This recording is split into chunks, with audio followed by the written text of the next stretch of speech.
So we just found out that Mr. Frisby died running from Dragon when he was trying to put sleeping powder into his bowl. So chapter 14, the marketplace. Mrs. Frisby's head was buried in her arm. I never knew, she said. All I knew was that he didn't come back. But I never knew what happened. I didn't even know he knew you. Why didn't he ever tell me? Justin touched her shoulder gently. It's hard for you to learn it this way so suddenly, he said. We thought about telling you when it happened, but we decided we shouldn't. It wouldn't have done any good. You ask why Jonathan never told you about us, Nicodemus said. He had a reason, a good one. Still, he worried about it a lot, and he might have told you in the end. But then it was too late. What was the reason? Mrs. Frisby raised her face. There were tears on her cheeks, but she had stopped crying. To answer that, I would have to tell you quite a long story, the whole story about us and Nim and Jonathan and how we came here. He came with us, you see. I don't mind doing that, but I don't know if there is time now. Well, I think there is, said Justin. If Mr. Ages and I go to get the powder while you're telling it. With this leg, said Mr. Ages glumly, that will take long enough to tell it twice. I had forgotten, said Justin contritely. Would it be better if I went alone? No, said Mr. Ages. There are so many different powders in my storeroom, you would know which one to bring back. I'll go with you, but we'll go slowly. And I, said Arthur, will see about the equipment for tonight. We'll need shovels, crowbars, blocks, tackles, rolls. He left, still listing tools. Nicodemus said to Mrs. Frisby, I think that we, too, should leave the library. There will be others coming in, like Isabella, to practice reading, and some to do research. Research? We've got some new books on agriculture, farming, gardening, fertilizing, things like that, and we're studying them. It's part of the plan. I don't know about what that plan is. No, agreed Nicodemus, but when I've told you our story, you'll understand that too. He opened the door and led Mrs. Frisby down the corridor past several more doors, all closed. He stopped before one, which he opened. My office, he said. Please, come in. There's a picture.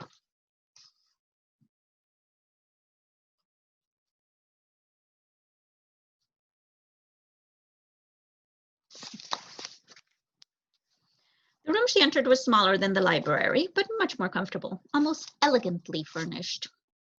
There was a rug on the floor, the same pattern she noticed as the carpet in the hallway above, a light recessed in the ceiling, and another in the wall next to the table.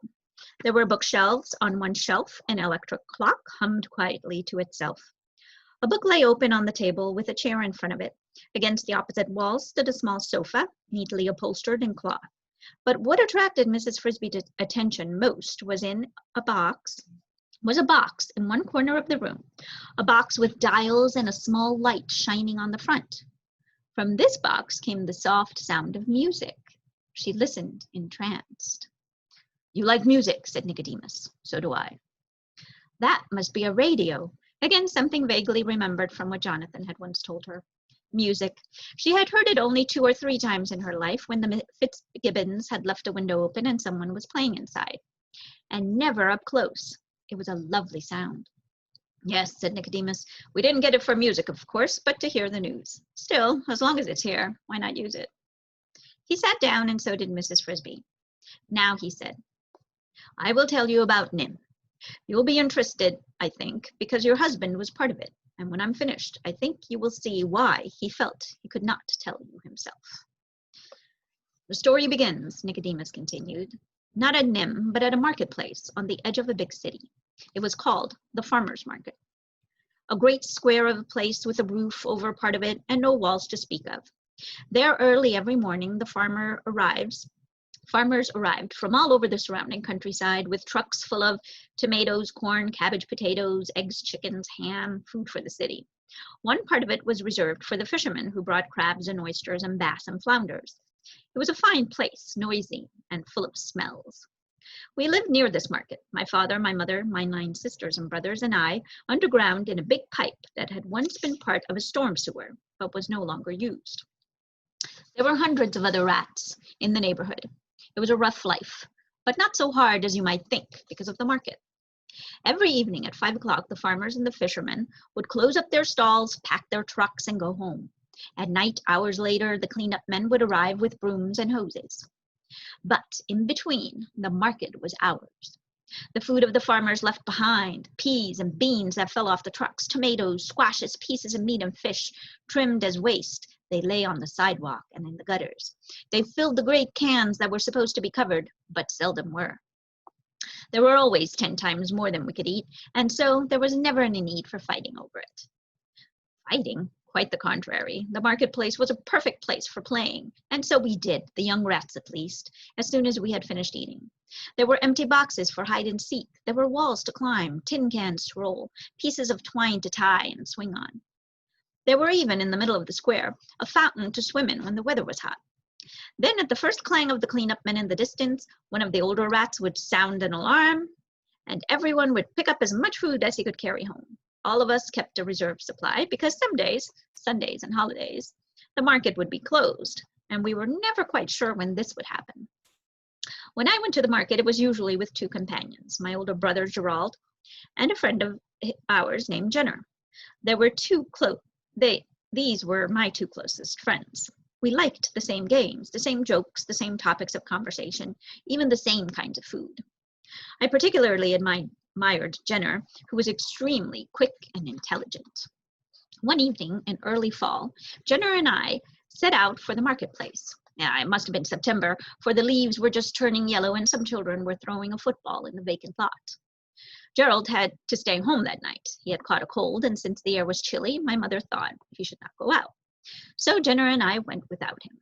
I remember we promised to bring him back some of his favorite food, beef liver, if we could find any. We took our usual route to the market, not along the streets, but through the narrow walkways between buildings, mostly commercial warehouses, and garages that bordered the square. As we walked, we were joined by more rats. At that time of day, they converged on the marketplace from all directions. When we reached the square, I noticed that there was a white truck of an odd square shape parked on the street bordering it, perhaps a block away. I say I noticed it. I did not pay any particular attention to it, for the trucks were common enough in that part of town. But if I had, I would have noticed that printed on each side of it were 4 letters, NIMH. I would not have known what they were, of course, for at that time neither I nor any of the other rats knew how to read. It was growing dark when we reached the market, but through the dusk we could see that there was an unusually large supply of food, a great mound of it, near the center of the square, away from the roofed over portion. I suppose that should have served as a warning, but it didn't. I remember Jenner saying, "They must have had a really busy day," and we ran joyfully toward the pile with several dozen other rats. Just as we reached the food, it happened. All around us suddenly there were shouting, bright, blinding searchlights flashed on, aimed at us and at the mound of food, so that when we tried to run away from it, we could not see where we were going. Between and behind the lights, there were shadows moving swiftly, and as they came toward us, I could see that they were men in white uniforms, carrying nets, round nets with long handles. "Look out!" said Jenner. "They're trying to catch us!" He darted in one direction, I in another, and I lost sight of him. We all ran straight toward the men with the nets. There was no other way to run. They had us encircled. The nets flailed down, scooped, flailed again. I suppose some rats made it through, slipping between the men and past the lights. I felt a swish. A net just missed me. I turned and ran back toward the mound, thinking I might hide myself in it. But then came another swish, and that time I felt the enveloping fibers fall all over me. They entangled my legs, then my neck. I was lifted from the ground along with 3 other rats, and the net closed around us.